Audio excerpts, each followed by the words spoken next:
नमस्कार, राम राम हरियाणा देख रहे हैं आप। मैं हूं आपके साथ सपना दीपक मद्देशिया। बुलेटिन का आगाज करेंगे। दिल्ली दौरे पर रहे हरियाणा के मुख्यमंत्री नायब सिंह सैनी ने कहा कि विधानसभा में हमारे विधायकों का शपथ ग्रहण समारोह था। उसके बाद मुझे प्रधानमंत्री नरेंद्र मोदी से मिलने का मौका मिला और उनसे हरियाणा से जुड़े कई मुद्दों पर चर्चा हुई है। प्रधानमंत्री मोदी ने पूर्ण रूप से इस बात को कहा कि आने वाले समय में हरियाणा में तीव्र गति से विकास की गति को बढ़ाएंगे। माननीय विधायकों का शपथ ग्रहण था। एक दिन का शपथ ग्रहण समारोह विधानसभा में रखा गया था और उसके बाद आदरणीय प्रधानमंत्री जी से आज समय मिला था तो उनसे हरियाणा के कई विषयों को लेकर के चर्चा की है। आदरणीय प्रधानमंत्री जी ने पूर्ण रूप से इस बात को कहा, आने वाले समय के अंदर हरियाणा में तीव्र गति से विकास की गति को बढ़ाएंगे। देखा भी है पिछले दिनों, चाहे हरियाणा के रोड्स की बात हो, चाहे हरियाणा के अंदर मेट्रो की बात हो, आने वाले समय के अंदर हरियाणा एक तीव्र गति से विकास की नई ऊंचाइयों को छुएगा। आदरणीय प्रधानमंत्री जी ने पूर्ण सहयोग, पूर्ण आशीर्वाद वो रहेगा और हरियाणा के जो भी कार्य होंगे, जो भी ध्यान में आएंगे, उनको गति से हम कराने का काम करेंगे। कई विषयों के ऊपर आदरणीय प्रधानमंत्री जी ने पूछा है, चर्चा की है और आगे आने वाले हरियाणा के अंदर क्या क्या कार्य करने हैं उसके बारे में भी हमने बताया है। दिल्ली दौरे पर पहुंचे मुख्यमंत्री नायब सिंह सैनी ने केंद्रीय मंत्री और बीजेपी के राष्ट्रीय अध्यक्ष जेपी नड्डा से मुलाकात की। इस मौके पर सीएम सैनी ने जेपी नड्डा से मिलकर उन्हें दीपावली को लेकर बहुत बहुत बधाई और शुभकामनाएं दी। तो इस मुलाकात के दौरान सीएम सैनी और बीजेपी अध्यक्ष जेपी नड्डा के बीच कई मुद्दों को लेकर चर्चा भी हुई।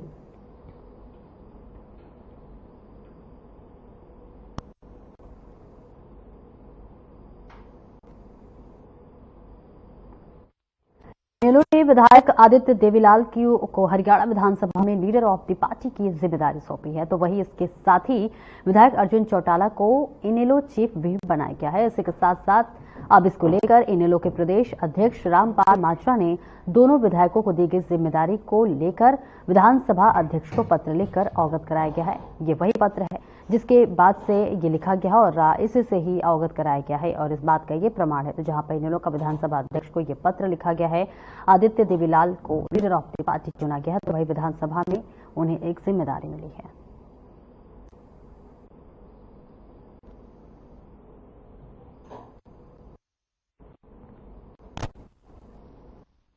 जेपी की प्रदेश सत्रीय सदस्यता अभियान कार्यशाला शुरू हुआ है। राष्ट्रीय महामंत्री दुष्यंत गौतम की अध्यक्षता में सदस्यता अभियान कार्यशाला शुरू हुई।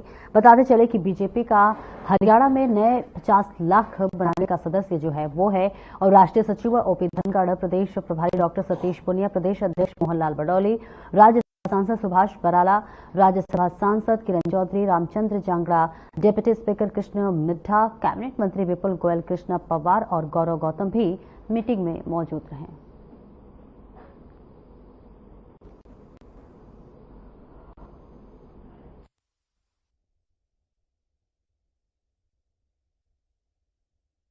और मैं आज अपने आप को बहुत सौभाग्यशाली मानता हूँ।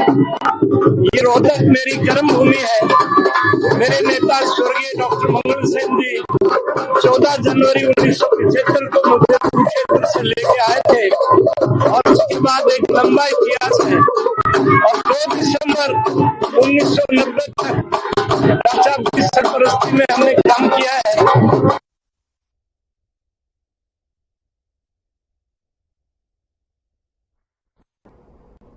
और खबर गोगामेड़ी से, जहां पर गोगाजी धाम गोगामेड़ी में नवमी के मौके पर देवस्थान विभाग की तरफ से गोगाजी मंदिर प्रांगण में महाआरती का आयोजन किया गया, जिसमें सैकड़ों की संख्या में गोगाजी के भक्तों ने गोगाजी महाराज की महाआरती कर गोगाजी का गुणगान किया।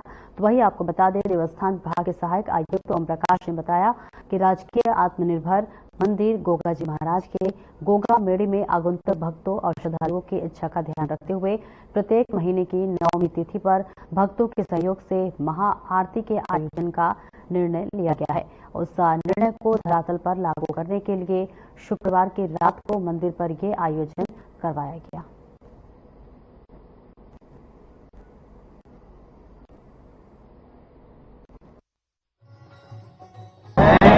मानस अभियान के अंतर्गत शपथ लेता हूँ कि मैं किसी भी प्रकार के नशीले पदार्थ का सेवन या उपयोग नहीं करूँगा। साथ ही भविष्य में भी इस प्रकार के नशीले पदार्थों का सेवन या उपयोग नहीं करूँगा।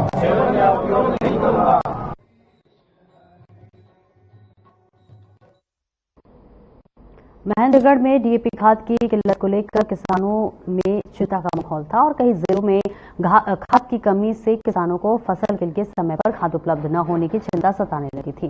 महेंद्रगढ़ में सरकारी और निजी खाद बिक्री केंद्रों पर कुल 27,650 बैग डीएपी खाद उपलब्ध कराई गई है। इससे किसानों को राहत की भावना देखी गई। महेंद्रगढ़ उप मंडल कृषि अधिकारी डॉक्टर अजय यादव ने कहा कि हमारा उद्देश्य ये सुनिश्चित करना है कि किसानों को किसी प्रकार की कोई भी परेशानी का सामना न करना पड़े और जिले में खाद की कोई किल्लत नहीं रहने दी जाएगी। उन्होंने किसानों से अपील की है कि वे शांति और अनुशासन के साथ खाद खरीदें। उपमंडल कार्यालय को करीब 18,000 बैग खाद मिले हैं, जिससे किसानों की आवश्यकता पूरी हो जाएगी।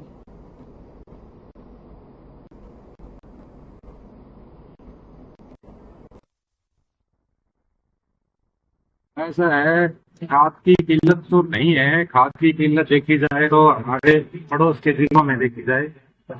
हाँ, ये जरूर है कि किसानों की जैसे ही गेहूं की बिजाई की तरफ रुझान बढ़ा है, तो महसूस हो रही थी अखबारी खबरों की वजह से लोगों को ये लगता था कि खाद पता नहीं मिलेगा या नहीं मिलेगा। तो ऐसी कोई बात नहीं है, किसानों को डरने की जरूरत नहीं है। हमारे जिले में आज हमें तकरीबन 27,000 बैग खाद मिला है। उसका करीबन 18,000 बैग मेरे को उस एडिशन के अंदर मिले हैं।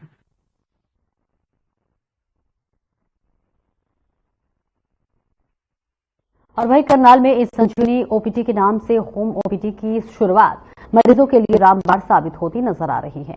इसमें राज्य के मरीज स्वयं अपना पंजीकरण करवाकर निःशुल्क डॉक्टर परामर्श ले सकते हैं।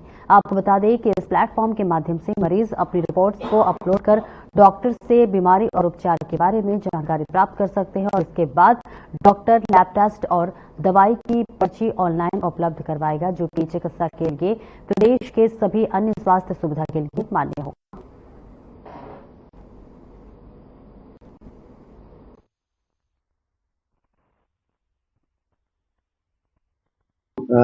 ई संजीवनी एक ऐसा पोर्टल सरकार द्वारा बनाया गया है जिसके माध्यम से हम मरीज से डायरेक्ट कांटेक्ट कर सकते हैं। यहाँ पे ई संजीवनी पूरे हरियाणा प्रदेश में चालू है, जिसमें हर रोज किसी न किसी डॉक्टर की, चाहे वो स्पेशलिस्ट है चाहे वो नॉन स्पेशलिस्ट है, ड्यूटी लगाई जाती है, जिसमें मरीज अपनी कोई भी प्रॉब्लम फोन के माध्यम से, ऐप के माध्यम से बोल के बता सकता है, लिख के बता सकता है। डॉक्टर उसको उसकी प्राथमिक एनालिसिस करने के बाद उसको एक तरीका बताता है कि आपने ये दवाई अभी फिलहाल के लिए लेनी है और उसके बाद आपने क्या क्या टेस्ट कराने हैं। ये ई संजीवनी एक ऐप है, एक माध्यम है जिसके थ्रू जो नॉर्मली जो पेशेंट्स हैं वो डॉक्टर से कनेक्ट कर सकते हैं ऑनलाइन जी, घर पे बैठे हुए। इस तरीके से हम कनेक्टिविटी कर रहे हैं। जैसे पेशेंट जब कनेक्ट करता है तो इसके थ्रू वो डॉक्टर से कंसल्टेशन ले सकता है, जैसे वीडियो कॉल भी होता है इसमें, तो वो डायरेक्ट अपनी प्रॉब्लम दिखा भी सकता है कि यहाँ पे एलर्जी है या ऐसा कुछ, इस तरीके से कनेक्ट। क्या कुछ रुझान आ रहे हैं, किस तरीके के पेशेंट फिलहाल देखने को मिल रहे हैं? इसमें ज्यादातर पेशेंट जैसे ड्राई आईज या फिर खांसी जुकाम के जो नॉर्मल या फिर किसी की सर में दर्द, माइग्रेन जैसी।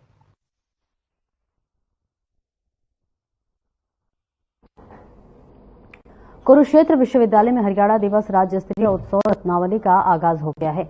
इस मौके पर राष्ट्रीय प्रौद्योगिकी संस्थान कुरुक्षेत्र के निदेशक प्रोफेसर वीवी रमन्ना रेड्डी ने कुरुक्षेत्र विश्वविद्यालय के ऑडिटोरियम हॉल में हरियाणा दिवस के उपलक्ष्य में आयोजित 37वें राज्य स्तरीय रत्नावली महोत्सव का उद्घाटन किया। बताते चले कुरुक्षेत्र हरियाणवी संस्कृति के संरक्षण और युवाओं को व्यवसाय से जोड़ने में कुरुक्षेत्र विश्वविद्यालय का रत्नावली महोत्सव बहुत बड़ी भूमिका निभा रहा है। इस महाकुंभ में जहां युवा पीढ़ी और अपने धरोहर और संस्कृति से रूबरू हो रही है, वहीं युवा अपने स्वयं के उत्पादों को क्राफ्ट मेले में प्रदर्शित कर स्वावलंबी भारत का सपना साकार कर रहे हैं। इस मौके पर प्रोफेसर वीवी रमन्ना रेड्डी ने कहा कि ये महोत्सव जहां पर हरियाणवी संस्कृति को समृद्ध करने का कार्य कर रही है, वहीं एक दूसरे से संवाद कायम करने के साथ साथ छात्रों को नई चीजें सीखने के लिए प्रेरित करता है।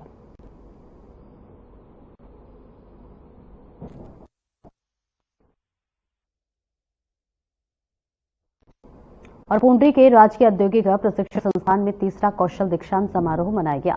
संस्थान के परिसर में आयोजित इस समारोह ने कुशल छात्रों की उपलब्धियों को चिन्हित किया। इसी के साथ कार्यक्रम में बतौर मुख्य अतिथि सुनील जिंदल ने शिरकत की। मुख्य अतिथि और संस्थान के प्रिंसिपल शमशेर सिंह द्वारा दीप प्रज्वलित कर कार्यक्रम का शुभारंभ किया गया। संस्थान के प्लेसमेंट अधिकारी संदीप रविश ने कहा कि हम सभी छात्र छात्राओं को हार्दिक बधाई देते हैं और उनके उज्जवल भविष्य की कामना करते हैं। समारोह ने व्यावसायिक प्रशिक्षण के महत्व और भारत के युवाओं को सशक्त बनाने में इसकी भूमिका को उजागर किया।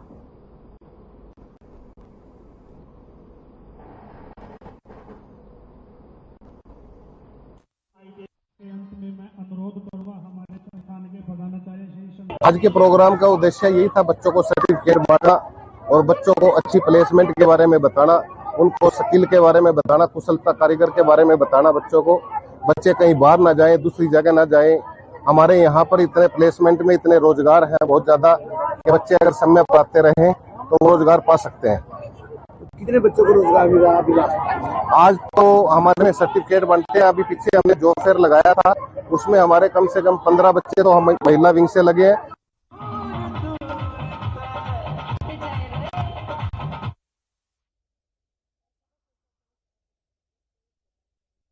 के काफिले पर आतंकी हमले में सिरसा का जवान शहीद हो गया है।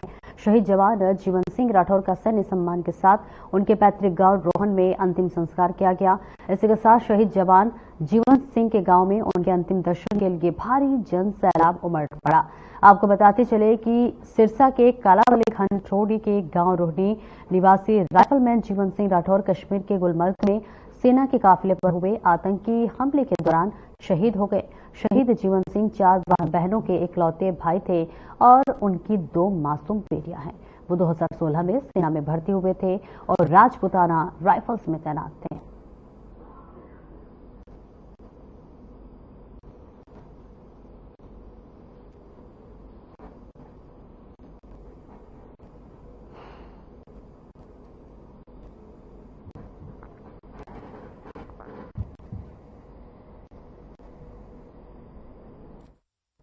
और दीपावली के पर्व पर मिट्टी के बर्तन बनाने वालों के चेहरे पर मायूसी छाई हुई है। जहां एक तरफ बाजारों में रौनक देखने को मिल रही है, वहीं दूसरी तरफ कुम्हारों के चेहरे पर मायूसी नजर आ रही है। बता दे बाजारों में आर्टिफिशियल बर्तन आने से कुम्हार का काम कम हो गया है और कुम्हार जगदीश और शुभम ने बताया कि मिट्टी के बर्तनों की डिमांड कम हो गई है क्योंकि लोग बाजारों से आर्टिफिशियल बर्तन और त्योहारों का अन्य सामान लेकर आ रहे हैं, जिससे हमारे काम पर काफी असर पड़ रहा है। उन्होंने इसी के साथ बताया कि मिट्टी लेकर आने से और बर्तन बनाने तक की मेहनत का पैसा भी नहीं मिल पाता।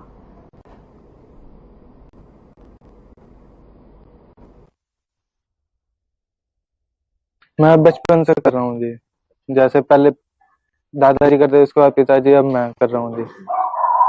क्या लगता है कितना समय लगता है एक मिट्टी का बर्तन बनाने में, कितनी मेहनत है? मेहनत तो लगती है जी, पहले बाहर से मिट्टी लानी पड़ती है जो कि मिलती नहीं है, उसमें दिक्कत होती है। उसके बाद फिर मिट्टी को लाते हैं, उसका गाढ़ा बनाते हैं, फिर चाक पे प्रोसेस होता है, बर्तन बनाने का दिया बनता है। आगे कलर वगैरह भी करना है। आगे कलर भी सुखाना पड़ता है, उसके बाद कलर, उसके बाद फिर भट्टी में पकाते हैं, फिर वो बिकने के लिए तैयार होता है। अच्छा, भट्टी को लेकर के लोग जो है कहीं ना कहीं रोकते भी हैं। हाँ जी, अब रोक, पहले तो जैसे कोई कुछ नहीं कहता था, अब जैसे बोलते हैं प्रदूषण होता है, ये तो उसकी वजह से बहुत तंगी आती है हमें बर्तन बनाने में, पकाने में। मैं तो करेगी 30-40 साल। ये कहाँ से सीखा था आपने? अपने पिताजी से सीखा था। तो अब आज का जो समय है उसमें आपको क्या लगता है कि जो मिट्टी के बर्तन का काम है वो कम हो गया है? कम हो गया जी, पहले तो बहुत कम है। कारण क्या लग रही है? कारण क्या है, वो हो रहा है कि नहीं, जानवर। तो इससे कहीं ना कहीं आपके आमदनी पर भी फर्क पड़ा? हाँ, फर्क पड़ा। कितना फर्क पड़ता है? जैसे बगीचारे हो जाए, इसमें नोट नाट नहीं जुड़ते हैं, खाने पीने का काम चल रहा है। जैसे आप लोगों ने काम किया तो आपके बच्चे भी अभी काम कर रहे हैं? ना, मेरे बच्चे नहीं कर रहे। क्या लगता है कि ये जो मिट्टी के बर्तन का काम है वो बंद कर दिया है? कर देंगे, हमारा तो बंद किया परले पासों में। बंद का कारण क्या आ रहा है?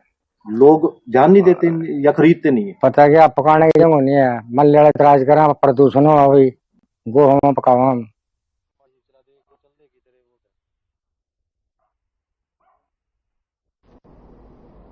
हरियाणा प्रदेश में इन दिनों धान की आवक तेज हो, ऐसे में जुलाना अनाज मंडी में भी किसान अपनी फसल को लेकर पहुंच रहे हैं।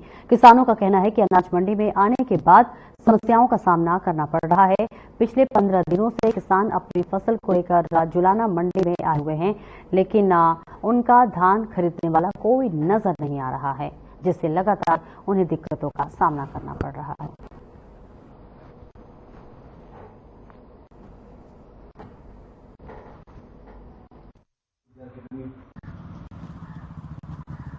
पीआर दान की बहुत बड़ी समस्या है। लगभग 1 महीने से खरीद चालू कर रखी है सरकार ने, लेकिन खरीदने वाली कोई एजेंसी आई नहीं है। पीआर दान वैसे की वैसे पड़ी है, ना उठा हो रहा। 1-2 डेयरी बिकी है तो कोई उठा नहीं हो रहा।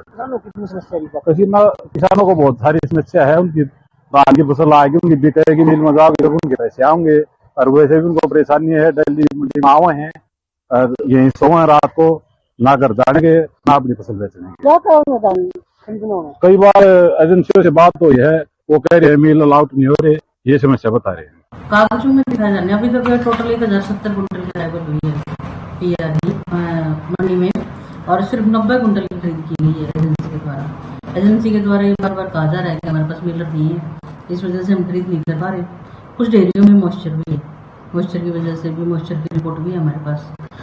तो हमने डीसी साहब को अवगत करा दिया था कल, और डेली हम लेटर भी लिखते हैं। डीएम एफर्ट से मेरी डेली बात भी होती है इसके रिगार्डिंग कि सोल्यूशन करवाया जाए। 2-3 दिन पहले मैं डीएफएससी से भी मिली थी, उन्होंने कहा था कि 20 का सोल्यूशन करा दिया जाए। तो 10-5 डेयरी आई हुई हैं, पीआर वाले आ जाते हैं हर रोज, और वो परचेज कर नहीं रहे। इसलिए नहीं परचेज कर रहे कि वो कह रहे हैं जी मिलर नहीं है कोई, तो मिलर के बगैर बोले हम कैसे परचेज कर सकते हैं, जबकि गवर्नमेंट तो कह रही है भाई हमारी परचेज शुरू है, लेकिन खरीद कोई नहीं रही सरकार। तो किसानों की कितनी समस्या है उनको? किसानों को 15-15 दिन हो गए यहाँ पड़े हैं बेचारे, उनकी जीरी यहाँ पड़ी हुई है और रात दिन उनको यहाँ रहना पड़ता है। समस्या ही है बिल्कुल। मार्केट कमेटी अधिकारी कह रहे हैं कि हमने मार्केट कमेटी के अधिकारियों को सबको बता चुके हैं, कोई इस तरफ ध्यान नहीं है। लेकिन जो एफेड वाले हैं वो कल भी आए थे, आते हर रोज हैं, और वो यही कहते हैं जी अभी मिलर आया नहीं है, जब तक मिलर नहीं आएगा हम नहीं परचेज कर सकते। 15 दिन हो गए हैं, बिके नहीं है, ये समस्या है। पीआर है सरकार तो करे कि हो गया है, 15 दिन कहने लग रहे। अब वो जो बात हो रही है नहीं, क्यों आ रहा सीजन हो गया है, क्यों आ जाएगा, बच्चे फीस भी देनी पड़ेगी, वो घरा भी मीठा सिंचाई देनी पड़ेगी। अधिकारी तो वैसे कर रहे हैं। हाँ जी, बहुत ज्यादा समस्या हो रही है। इसमें तो बनमाटी हो रही है, 10-10 दिन में मंडियां पड़ी हैं, बकरी, बच्चों की फीस भी देनी है, और दवाइयाँ के, और ब्याह भी करना है, कुछ भी नहीं हो पा रहा।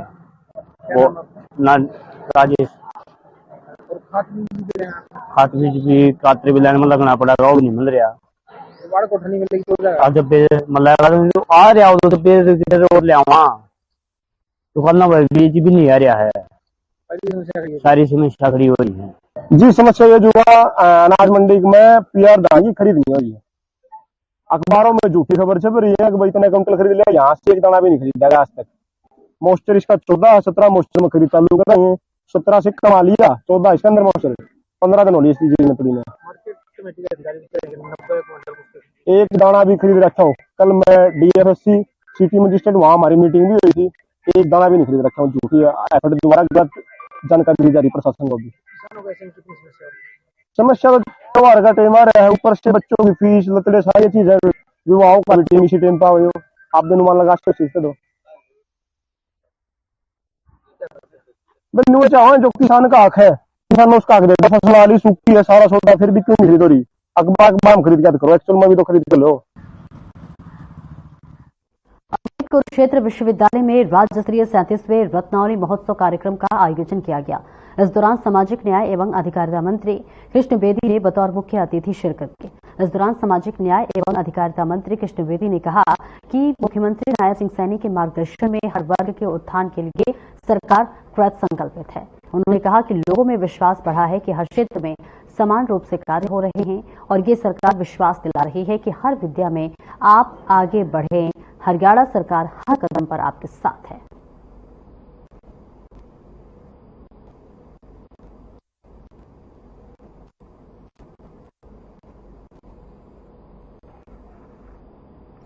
तो तस्वीरें आपको दिखा रहे हैं जहां हरियाणा सरकार अब एक नई पहल करते हुए नजर आ रही है। और इस बीच 37वें रत्नावली महोत्सव का देखिए आयोजन हुआ है, जिसमें तमाम जो कलाकारों ने शिरकत की, अपनी अपनी सांस्कृतिक प्रस्तुतियों के साथ उन्होंने इस आयोजन को भव्यता दी। और इसी के साथ साथ मुख्यमंत्री नायब सिंह सैनी ने भी कहा कि जो भी संस्कृति, जो भी कला है, उसको आगे बढ़ाने में हम आपके साथ हैं। और इसी के साथ साथ हरियाणा साकार बने, इसके लिए लगातार प्रदेश सरकार अपनी सक्रियता के साथ भूमिका निभाती हुई नजर आ रही है। तस्वीरें आपको दिखा रहे हैं जहां पर जो है 37वें समारोह का आयोजन किया गया है, रत्नावली महोत्सव का आयोजन किया गया है, जिसमें दूर दूर से लोगों ने शिरकत की। और इसके अलावा तमाम कलाकार जो थे वो भी अपनी प्रस्तुतियों को यहाँ पर दिखाते हुए नजर आ रहे हैं। और जो सांस्कृतिक प्रस्तुतियां हैं वो किया गया, जिस पर प्रदेश सरकार ने भी कहा है कि जो भी संस्कृति है, जो भी हमारे कौशल है, उससे आगे बढ़ाया जाएगा और इन सब चीजों में हम आपके साथ हैं। ये कुरुक्षेत्र विश्वविद्यालय कुरुक्षेत्र द्वारा हर वर्ष आयोजित होने वाले रत्नावली कार्यक्रम की, जहां यूनिवर्सिटी के सभी अधिकारी, कर्मचारी, प्रोफेसर सभी को जान जा रहता है। पूरे हरियाणा प्रांत के यहाँ पे छात्र छात्राएं कंपटीशन में पार्टिसिपेशन करते हैं। और उस पार्टिसिपेशन के साथ साथ जो यहाँ के लोगों के बीच में एक आपस में सौहार्दपूर्ण माहौल रहता है, उसकी इंतजार केवल यूनिवर्सिटी कैंपस से जुड़े हुए लोगों की नहीं है, यहाँ के एलुमनीज को भी रहती है और यहाँ से जुड़े हुए कुरुक्षेत्र विश्वविद्यालय से जुड़े हुए सभी लोगों को रहती है।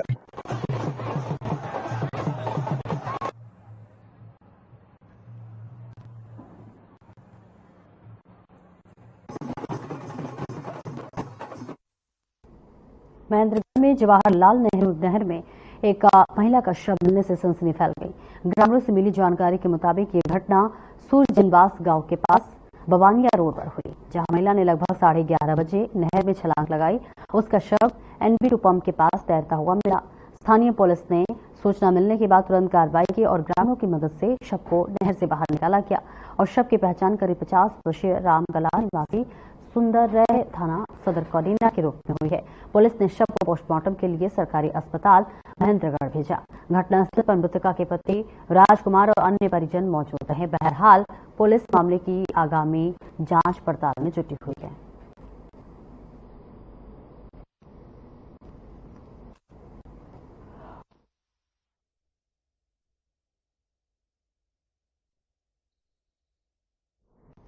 बहादुरगढ़ C2 पुलिस को बड़ी कामयाबी हाथ लगी है। दरअसल पुलिस ने सन्नी रटोली गैंग सरगना समेत 4 गैंगस्टरों को गिरफ्तार किया। आरोपियों के कब्जे से पुलिस ने 5 अवैध हथियार और 15 जिंदा कारतूस बरामद किए हैं। इन हथियारों में 3 ऑटोमेटिक पिस्टल भी शामिल है।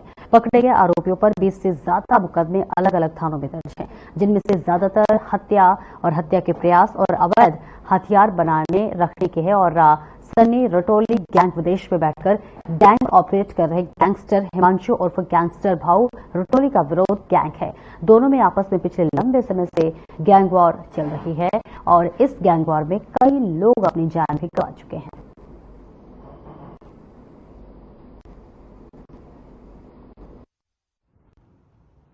अब तक के बात में ये आया है कि वो उसी के गांव से संबंध रखते हैं। तो जो ये हिमांशु भाऊ है उसके साथ इनकी राइवलरी रही है, क्योंकि हिमांशु भाऊ ने इनके एक रिश्तेदार को, जो दिनेश उर्फ गोगा है, उसके रिश्तेदार को भी मरवाया है। और सनी जो है, जिस समय हिमांशु भाऊ ने एक फायरिंग कराई थी बेरी में पिछले साल में, उसमें सनी मौके का गवाह भी है और उस वक्त जो है टारगेट भी था सनी, जिसपे फायरिंग कराने के लिए हिमांशु भाऊ ने अपने बंदे सेट किए थे।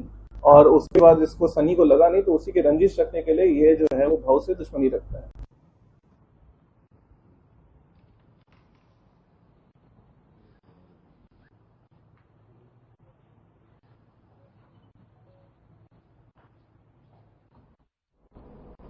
और फिलहाल इस बुलेटिन में इतना ही। दीजिए इजाजत। नमस्कार।